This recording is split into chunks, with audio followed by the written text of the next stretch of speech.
Mi nombre es Alejandro David Mendoza. Tengo 51 años. Y el 12 de abril de 2024 morí durante 13 minutos en los Alpes franceses. Fui el fundador y CEO de Mendoza Tech International, un conglomerado tecnológico multimillonario que revolucionó la computación en la nube y la inteligencia artificial.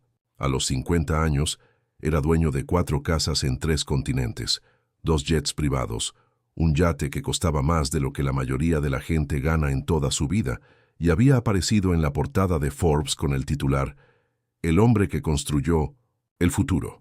Pero ese día aprendí que había construido todo menos lo que realmente importaba. Comencé Mendoza Tech en mi garaje hace 23 años con solo una computadora, un sueño y una obsesión por ganar. Mi esposa, Sofía, solía bromear que yo amaba mis algoritmos más de lo que la amaba a ella. Dejó de bromear 3 años antes de pedir el divorcio. Mi hija Ana tenía 12 años cuando Sofía se fue, llevándola a vivir al otro lado del país. Me dije a mí mismo que era temporal, que les haría tiempo una vez que se terminara el próximo lanzamiento de producto, una vez que se completara la siguiente fusión, una vez que el precio de las acciones alcanzara el siguiente hito. Ana tiene 21 años ahora. Nos enviamos mensajes de texto ocasionalmente, mensajes de feliz cumpleaños, feliz Navidad, buen viaje. Las conversaciones que tienes con extraños que casualmente comparten tu ADN. No se me escapó la ironía de que había construido una empresa diseñada para conectar a las personas mientras me desconectaba sistemáticamente de todos los que importaban. En 2024, Mendoza Tech empleaba a más de 80,000 personas en todo el mundo. Mi patrimonio en papel era de 4.7 mil millones. Tenía casas en Manhattan, Malibú, Londres y los Alpes franceses. Coleccionaba autos antiguos, arte raro y premios de negocios. Daba conferencias sobre innovación y liderazgo. Escribí un libro de gran éxito llamado Disrupt or Die, y era citado regularmente en las principales publicaciones sobre el futuro de la tecnología. Pero el éxito es una prisión peculiar. Cuanto más alto subes, más pequeño se vuelve el mundo. Mi círculo íntimo estaba formado por miembros de la junta, inversores, asistentes y personal de seguridad, todos los cuales eran pagados por estar allí. Comía solo mientras revisaba informes financieros. Dormía solo en camas tamaño king en mansiones vacías. Viajaba solo en jets privados, mirando por las ventanas a un mundo del que estaba cada vez más desconectado. Esa mañana de abril, estaba en mi retiro en Chamonix, Francia, un chalet de 40 millones que había comprado 3 años antes y que había visitado exactamente 4 veces. Me estaba preparando para una videoconferencia con nuestros mercados asiáticos cuando comenzó el dolor en el pecho. Al principio pensé que era indigestión por el espresso y los croissants que había desayunado. Había tenido opresión en el pecho durante meses. Estrés, dijo mi médico. El precio del éxito. Tomé un par de antiácidos y seguí revisando las proyecciones trimestrales, pero el dolor se intensificó. Sentí como si alguien estuviera apretando mi corazón en un tornillo de banco. Mi brazo izquierdo se entumeció. Intenté llamar a mi asistente Ricardo, que se alojaba en la casa de huéspedes, pero no pude recuperar el aliento para gritar. Recuerdo haber pensado, esto no puede estar pasando. Tengo 3 reuniones de la junta esta semana. Lo último que vi fue la pantalla de mi laptop, que todavía mostraba márgenes de ganancia y porcentajes de crecimiento mientras me derrumbaba en el suelo de mármol de mi estudio. Entonces la oscuridad, luego la conciencia. Me encontré de pie en lo que solo puedo describir como un lugar más allá del lugar. No oscuridad, no luz, sino algo entre y más allá de ambos. Era completamente silencioso, pero no el silencio de la ausencia, el silencio de la presencia perfecta. Por primera vez en décadas, mi mente no corría con estrategias y cálculos, solo había ser. Fue entonces cuando apareció Jesús. Quiero ser claro en algo. Yo no era religioso. Crecí como metodista, pero en la universidad decidí que la fe era para personas que necesitaban muletas emocionales. Yo era un hombre de ciencia, datos evidencia empírica. Creía en lo que podía medir, lo que podía controlar, lo que podía monetizar. Pero cuando lo vi, supe de inmediato quién era. No por ningún condicionamiento religioso, sino porque su presencia llevaba un peso de verdad que mi mente racional no podía descartar. Él no era la figura etérea de las pinturas del Renacimiento.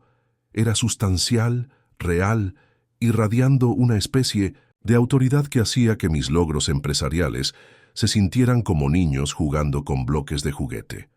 Sus ojos albergaban profundidades de amor que nunca había encontrado, pero también una tristeza que me partió el corazón.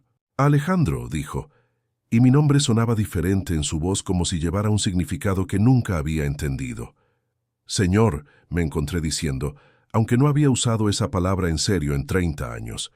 «Nunca fuiste pobre en dinero», dijo, suavemente. «Pero estabas en bancarrota en la única moneda que importa, el amor». Antes de que pudiera responder, todo cambió. Ya no era Alejandro Mendoza, CEO multimillonario. Estaba experimentando la vida a través de diferentes ojos, diferentes corazones, diferentes circunstancias. De repente tenía 8 años, acostado con hambre en un apartamento infestado de cucarachas, escuchando a mi madre llorar en la habitación de al lado porque la electricidad había sido cortada de nuevo. El vacío consciente en mi estómago no era nada comparado con el vacío en mi corazón. El conocimiento de que era invisible, de que a nadie con poder le importaba si vivía o moría. Luego fui una anciana sentada sola en un asilo de ancianos, mirando un teléfono que nunca sonaba. Mis hijos estaban demasiado ocupados con sus propias vidas. Mis amigos estaban muertos y el personal me veía como un problema a ser gestionado, en lugar de una persona a ser amada. El silencio del abandono era ensordecedor. Luego fui un veterano sin hogar de pie frente a mi propio edificio de oficinas en Manhattan, sosteniendo un cartel de cartón, viendo a miles de personas en trajes caros pasar como si fuera invisible. Sentí la vergüenza, la desesperanza, el peso aplastante de ser el desecho de la sociedad, pero la experiencia más devastadora fue la última. Fui yo mismo de nuevo, pero viendo mi vida a través de sus ojos. Vi décadas de momentos en los que había pasado por delante de la necesidad humana, el dolor humano, el anhelo humano, completamente absorbido en mis propias ambiciones. Me vi a mí mismo a los 28 años, pasando por encima de un hombre sin hogar en mi camino para presentar una propuesta a los inversores, demasiado concentrado en mi presentación para notar que era un veterano, no mucho mayor que yo. Me vi a mí mismo a los 35 negándole un préstamo a mi amigo de la infancia, cuyo pequeño negocio estaba fracasando porque no era una inversión sólida, mientras yo gastaba más en vino de lo que él necesitaba para salvar su empresa. Me vi a mí mismo a los 42, demasiado ocupado para asistir a la fiesta de jubilación de mi padre, porque estaba negociando una fusión que me haría 50 millones más rico. Me vi a mí mismo a los 47, ignorando al conserje de mi oficina que había trabajado allí durante 15 años, nunca aprendiendo su nombre, nunca preguntando por su familia, nunca viéndolo como algo más que parte de la infraestructura. «Marcos Pérez», dijo Jesús en voz baja, «tiene 3 hijos, su hija menor tiene leucemia. Ha estado trabajando doble turno para pagar su tratamiento, pero se está quedando atrás. Quería pedirte ayuda hace 6 meses, pero tu asistente le dijo que no. Te molestará con asuntos personales». El peso de esta revelación me aplastó. Marcos, mi conserje, no mi asistente, había estado sufriendo en silencio mientras yo celebraba ganancias récord. Su hija estaba muriendo mientras yo compraba mi 4ª casa. «¿Por qué no me lo dijo?», susurré. «Lo intentó», dijo Jesús. «Pero le dejaste claro que no estabas interesado en los problemas de nadie más que los tuyos». Me mostró más. María González, una ingeniera de software en mi equipo que desarrolló el algoritmo que hizo posible nuestro avance en IA. Yo me había atribuido el mérito de su trabajo. Me había promovido a mí mismo y le había dado un modesto bono mientras ganaba cientos de millones con su innovación. Ella había dejado la compañía 6 meses después, rota y desilusionada, con la industria tecnológica. David Chen, un joven programador que había despedido por problemas de rendimiento cuando comenzó a faltar al trabajo para cuidar a su madre moribunda. Él había sido uno de mis empleados más talentosos, pero yo valoraba la productividad sobre la humanidad. Sara López, la dueña de la cafetería cerca de mi ático en Manhattan, que siempre me saludaba con una sonrisa y recordaba mi pedido. Había pasado por su lado cientos de veces, nunca notando que ella estaba luchando por mantener su negocio vivo durante la pandemia, nunca ofreciéndole ayuda a pesar de tener más riqueza de la que ella podría gastar en 10 vidas. Cada una de estas personas, dijo Jesús, era yo disfrazado. Yo era el veterano sin hogar sobre el que pasaste. Yo era el conserje que ignoraste. Yo era la empleada que descartaste. Yo era la vecina que nunca viste. Estaba llorando ahora. No lágrimas de tristeza, sino de reconocimiento. Por primera vez en mi vida adulta, estaba viendo con claridad. No lo sabía, sollocé. Nunca quise herir a nadie. Solo quería tener éxito. El éxito, dijo Jesús, nunca se trató de acumulación, se trataba de distribución. No de lo que reuniste, sino de lo que diste. No de lo que construiste para ti mismo, sino de lo que construiste para los demás.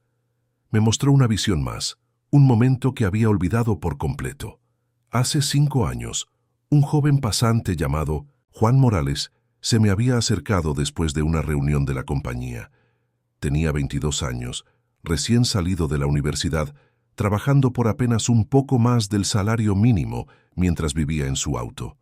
«Señor Mendoza», había dicho, nerviosamente, «lo siento por molestarlo, pero mi hermanita necesita una cirugía. El seguro no la cubrirá, y necesitamos $30,000. Me preguntaba si la compañía tiene algún tipo de fondo de emergencia o si usted sabe de algún programa». Yo había estado revisando mi teléfono mientras él hablaba, irritado por la interrupción. «Juan», le había dicho sin levantar la vista, «todo el mundo tiene problemas. Resuélvelo tú mismo. Eso es lo que significa ser un adulto». Se había marchado derrotado. Había olvidado la conversación en 5 minutos. Su nombre era Lucía, dijo Jesús en voz baja. Tenía 7 años. Murió 3 meses después porque Juan no pudo pagar la cirugía. Las palabras me golpearon como un golpe físico. Me derrumbé en ese lugar más allá del lugar, abrumado por el peso de mi egoísmo, mi ceguera, mi crueldad. «Por favor», supliqué, «por favor, déjame volver, déjame arreglar esto, déjame dar de la manera correcta». Jesús se arrodilló a mi lado, y cuando tocó mi hombro sentí un amor como nunca lo había experimentado, no basado en lo que había logrado o acumulado, sino simplemente porque existía. «Alejandro», dijo, «no puedes comprar tu entrada a mi reino, pero puedes llevar lo que has visto de vuelta al mundo. Puedes usar tu tiempo restante para amar en 1900 lugar de acumular». «¿Pero cómo?», pregunté. «Ni siquiera sé cómo amar, lo he olvidado». «Empieza con Ricardo», dijo. «Empieza con su hija, y luego sigue, una persona a la vez». Me sentí siendo arrastrado de regreso, lejos de ese lugar de verdad perfecta, de vuelta al mundo del ruido y la competencia y el esfuerzo interminable. Pero ahora llevaba algo conmigo, una visión de lo que la riqueza realmente significaba. Me desperté en una cama de hospital en Ginebra, rodeado del mejor equipo médico que el dinero podía comprar. La doctora Dubois, la cirujana cardíaca, sacudía la cabeza mientras revisaba mis registros. «Señor Mendoza», dijo con acento inglés, «usted estuvo clínicamente muerto durante 13 minutos. Su corazón se detuvo por completo. Usamos todas las técnicas disponibles, pero honestamente nos estábamos preparando para declarar la hora de la muerte cuando de repente regresó. Es médicamente inexplicable». Pero yo sabía que no era médico, era milagroso. Lo primero que hice fue llamar a Ricardo. Él estaba llorando cuando escuchó mi voz. «Señor», dijo, «lo siento mucho por no haber estado allí cuando se desplomó. Estaba al teléfono con el hospital por Isabela». «Ricardo», lo interrumpí, «háblame de Isabela». Hubo silencio en la línea. En 5 años de trabajar juntos nunca había preguntado por su familia. Ella está muy enferma, señor. Leucemia. Los doctores dicen que necesita un trasplante de médula ósea, pero el tratamiento cuesta... ¿Cuánto, Ricardo? ¿Cuánto necesita? El tratamiento total es de unos 300,000, pero señor, yo no estaba pidiendo... Ricardo, dije, considéralo hecho, y quiero conocerla. Volé de regreso a Nueva York esa semana y fui directamente al hospital de niños. Isabela Pérez tenía 9 años, calva por la quimioterapia, pero sus ojos brillaban con esperanza cuando entré en su habitación llevando flores y un animal de peluche. ¿Es usted el jefe de papá?, preguntó con una vocecita. Soy amigo de tu papá, dije sentándome junto a su cama, y estoy aquí para asegurarme de que te mejores. En 2 semanas, no solo había cubierto sus gastos médicos, sino que había establecido la Fundación Isabela Pérez, que proporcionaba fondos para el tratamiento de niños cuyas familias no podían pagar la atención médica que salva vidas. Pero eso fue solo el comienzo. Rastreé a Juan Morales. Tenía 27 años ahora, trabajando como guardia de seguridad, todavía viviendo con la culpa de no haber podido salvar a su hermana. Cuando lo encontré, apenas se las arreglaba. Sus sueños de universidad y carrera destruidos por el dolor y las dificultades financieras. Juan, le dije cuando me presenté en su lugar de trabajo, estoy aquí para disculparme. Me miró en estado de shock. Señor Mendoza, ¿qué está haciendo aquí? Estoy aquí porque te fallé, le fallé a Lucía y quiero arreglarlo. No pude traer a su hermana de vuelta, pero pude honrar su memoria. Le pagué a Juan para que terminara la universidad. Le conseguí una beca completa en el MIT para la escuela de posgrado y finalmente lo contraté como ingeniero senior en Mendoza Tech. Hoy él dirige las iniciativas tecnológicas de nuestra fundación caritativa. Encontré a María González, la ingeniera cuyo algoritmo había robado el crédito.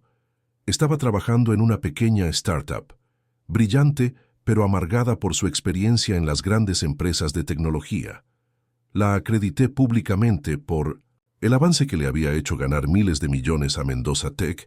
Le di una participación accionaria retroactiva por valor de 50 millones y le ofrecí un puesto de socia en la compañía. ¿Por qué?, preguntó cuando le hice la oferta. ¿Por qué ahora? Porque estaba ciego, le dije, y ahora puedo ver. Recontraté a David Chen, el programador que había despedido por cuidar a su madre moribunda. Lo nombré jefe de nuestro programa de apoyo familiar e implementé políticas en toda la compañía, asegurando que ningún empleado tuviera que elegir entre cuidar a la familia y mantener su trabajo. Sara López, la dueña de la cafetería, recibió un préstamo sin intereses para expandir su negocio y un acuerdo de arrendamiento de 10 años para un local en nuestra sede corporativa. Pero los cambios no fueron solo financieros, fueron personales. Empecé a almorzar en la cafetería de empleados en lugar de mi comedor ejecutivo. Aprendí los nombres de los guardias de seguridad, conserjes, recepcionistas. Instituí horas de puerta abierta, donde cualquier empleado podía reunirse conmigo directamente. Llamé a mi hija Ana por primera vez en 6 meses. No un mensaje de texto, una llamada telefónica real. «Papá», dijo sorprendida, «¿está todo bien?» «No», le dije honestamente, «pero estoy tratando de que esté bien. Ana, sé que fui un padre terrible. Sé que elegí el trabajo sobre la familia, el dinero sobre el amor. No puedo cambiar el pasado, pero me gustaría tratar de cambiar el futuro». Ella se quedó en silencio por un largo momento. He esperado toda mi vida para escucharte decir eso. Hablamos durante 3 horas. Por primera vez desde que tenía 12 años, escuché sobre sus sueños, sus miedos, su vida. Estaba comprometida con un maestro llamado Miguel. Estaban planeando una boda pequeña porque no podían pagar una grande. «Papá», dijo al final de nuestra conversación, ¿Me llevarías al altar?» Lloré allí mismo por teléfono. Me sentiría honrado. No solo la llevé al altar 6 meses después, sino que también les di a ella y a Miguel una casa como regalo de bodas. No una mansión, sino un hogar donde pudieran construir una vida juntos. Empecé a pasar los fines de semana con ellos, aprendiendo a ser abuelo del niño que están esperando. Le enseñé a Miguel a cambiar un neumático y ayudé a Ana a plantar un jardín. Cosas simples para las que nunca había hecho tiempo cuando el éxito era mi único objetivo. Los cambios en el negocio fueron igual de radicales. Implementé el reparto de ganancias para todos los empleados, no solo para los ejecutivos. Establecí una semana laboral de 4 días para asegurar que la gente tuviera tiempo para la familia. Creé guardería en el lugar, apoyo para el cuidado de ancianos y servicios de salud mental. Vendí mis casas en Malibú y Londres, conservando solo mi ático en Manhattan y un lugar modesto en los Alpes. Doné las ganancias para establecer refugios para personas sin hogar en ambas ciudades. Vendí uno de mis jets y convertí el otro en una clínica médica móvil que brinda atención médica gratuita en comunidades desatendidas. Liquidé mi colección de arte y mi colección de autos antiguos, usando el dinero para financiar becas para estudiantes universitarios de primera generación de familias de bajos ingresos. La junta directiva pensó que había perdido la cabeza. Varios inversores importantes amenazaron con retirarse. Los analistas de acciones cuestionaron mi aptitud mental para dirigir la empresa. No me importó. Por primera vez en mi vida adulta, estaba midiendo el éxito con métricas diferentes. No márgenes de ganancia, sino vidas cambiadas. No cuota de mercado, sino amor compartido. No crecimiento trimestral, sino crecimiento espiritual. Los resultados sorprendieron a todos, incluyéndome a mí. La satisfacción de los empleados se disparó. La productividad aumentó. La innovación floreció cuando la gente se sintió valorada en lugar de explotada. El precio de nuestras acciones no solo se recuperó, sino que alcanzó nuevos máximos a medida que los inversores se dieron cuenta de que las empresas construidas sobre valores humanos eran más sostenibles que las construidas sobre la explotación humana. Pero la verdadera transformación fue interna. Empecé cada día no revisando los informes del mercado, sino preguntando cómo podía servir a los demás. Terminaba cada día no calculando ganancias, sino reflexionando sobre las relaciones. Comencé a asistir a una pequeña iglesia metodista cerca de mi ático, no a la prestigiosa catedral donde adoraban celebridades y políticos, sino una congregación humilde que servía desayuno a las personas sin hogar todos los domingos por la mañana. El pastor Guillermo García, un hombre de mi edad que dedicó su vida a servir a los olvidados, se convirtió en mi mentor espiritual. Alejandro, dijo después de que había estado asistiendo durante varios meses, te he visto cambiar. ¿Qué pasó? Le conté mi experiencia sobre conocer a Jesús, sobre aprender lo que significaba la verdadera riqueza. ¿Y ahora?, preguntó él. Ahora estoy tratando de vivir como si entendiera que todo lo que tengo le pertenece a él. Yo solo soy el administrador. Comencé a hablar en conferencias de negocios, pero con un mensaje diferente. En lugar de disrupt or die, hablé de serve or fail. En lugar de centrarme en la dominación del mercado, enfaticé el servicio al mercado. La respuesta fue mixta. Algunos líderes empresariales abrazaron el mensaje, implementando cambios similares en sus propias compañías. Otros me descartaron como un multimillonario que estaba teniendo una crisis de la mediana edad. No me importaban sus opiniones, me importaban sus almas. Hablé en la Escuela de Negocios de Harvard, donde una vez había dado una conferencia sobre cómo maximizar el valor para los accionistas. Esta vez, mi presentación se tituló Maximizar el valor humano. Damas y caballeros, le dije a los estudiantes de MBA, pasé 30 años construyendo un imperio de negocios y casi pierdo mi alma en el proceso. El éxito no se trata de cuánto puedes acumular, se trata de cuánto puedes distribuir. No se trata de subir más alto, se trata de levantar a los demás. Una joven en la primera fila levantó la mano. Señor Mendoza, ¿no es eso solo pensamiento idealista? En el mundo real, no tienes que ser despiadado para tener éxito.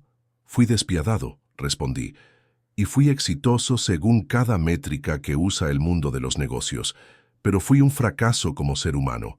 El verdadero éxito se mide no por lo que ganas, sino por lo que das. No por a quien derrotas, sino por a quien sirves. Después de esa conferencia, 12 estudiantes cambiaron sus planes de carrera de la banca de inversión y la consultoría al emprendimiento social y el trabajo sin fines de lucro. Establecí la Fundación Mendoza con una dotación inicial de $2.000, 1.000 millones, casi la mitad de mi patrimonio neto. Su misión era simple: ver y servir a las personas invisibles en nuestra sociedad. Financiamos refugios para personas sin hogar, bancos de alimentos, clínicas médicas, programas de capacitación laboral e iniciativas educativas. Pero más que eso, capacitamos a voluntarios para que vean a cada persona a la que sirven como digna de dignidad, respeto y amor. El lema de la fundación, inscrito en la pared de nuestra sede, proviene de las palabras que Jesús me habló en ese lugar más allá del lugar. Lo que hicisteis por el más pequeño de estos, a mí me lo hicisteis. Han pasado 3 años desde que morí en ese chalet en los Alpes franceses. Todavía soy el CEO de Mendoza Tech, pero ahora soy un tipo diferente de líder. Lidero con amor en lugar de miedo, con servicio en lugar de dominación, con humildad en lugar de arrogancia. Mi riqueza ha disminuido en más de la mitad, pero mi vida nunca ha sido más rica.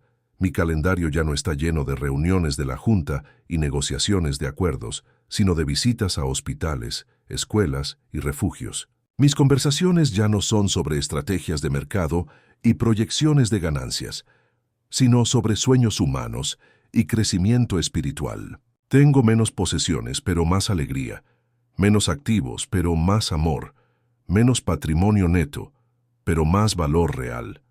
Mi hija Ana dio a luz a mi nieto hace 6 meses.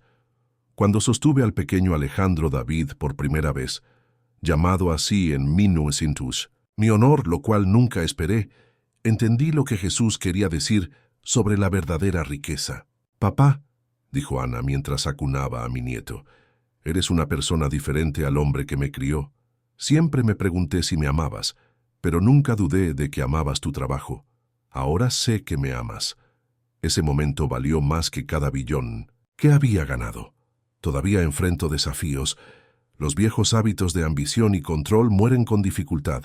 Todavía me sorprendo midiendo el éxito en números en lugar de relaciones. Todavía lucho con el orgullo, con la tentación de buscar reconocimiento por mi trabajo caritativo. Pero ahora tengo algo que nunca tuve antes. Una relación con aquel que me creó, que murió por mí, que me envió de regreso para vivir de manera diferente. Cada mañana rezo la misma oración. Jesús, ayúdame a verte en cada persona que encuentre hoy. Ayúdame a amar como tú amas. Ayúdame a dar como tú diste. Y cada día Él responde a esa oración poniendo en mi camino a personas que necesitan lo que tengo para ofrecer. No mi dinero, aunque a veces eso es parte de ello, sino mi atención, mi compasión, mi reconocimiento de su valor como seres humanos creados a su imagen. La semana pasada, iba caminando a almorzar cuando vi a un veterano sin hogar sentado afuera de nuestro edificio. Hace 3 años, habría pasado de largo sin verlo. Esta vez me detuve. «¿Cuál es tu nombre?», pregunté. «Roberto», dijo, sorprendido, de que alguien en traje de negocios le estuviera hablando. «Roberto, soy Alejandro. ¿Cuándo fue la última vez que tomaste una comida caliente?». 1 hora después, Roberto estaba sentado en mi oficina almorzando y contándome sobre su servicio en Afganistán, sus luchas con el TPT, su descenso a la falta de hogar cuando el sistema de veteranos le falló. Hoy, Roberto trabaja en nuestro edificio, no como caridad, sino como un empleado valioso en nuestro departamento de seguridad. Tiene un apartamento, atención médica y, lo más importante, dignidad. Eso es lo que Jesús me enseñó en esos 13 minutos que estuve muerto. Que cada persona es preciosa, cada alma tiene valor, cada vida importa. Yo era uno de los hombres más ricos del mundo, pero nunca supe lo que era la riqueza hasta que aprendí que se mide no en dólares, sino en amor, no en posesiones, sino en relaciones, no en lo que acumulamos, sino en lo que regalamos. Mi nombre es Alejandro David Mendoza. Morí en los Alpes, franceses y regresé con un mensaje. El verdadero éxito no se trata de construir un imperio, se trata de construir el reino. No se trata de ganar el mundo entero, se trata de salvar tu alma. Y nunca es demasiado tarde para cambiar las métricas por las que mides tu vida. El dinero es una herramienta, no un objetivo. La riqueza es una responsabilidad, no una recompensa. Y la persona más rica en la habitación es la que más ama, más sirve y más da. Pensé que había construido el futuro, pero aprendí que el futuro se construye no con tecnología o capital, sino con amor. Y el amor es la única moneda que aumenta cuando la gastas, se multiplica cuando la compartes y enriquece a todos los que toca. Porque al final, no podemos llevarnos nuestra riqueza cuando morimos, pero podemos enviarla por delante invirtiendo en cosas eternas, en personas, en relaciones, en almas. Esa es la única inversión que paga dividendos para siempre.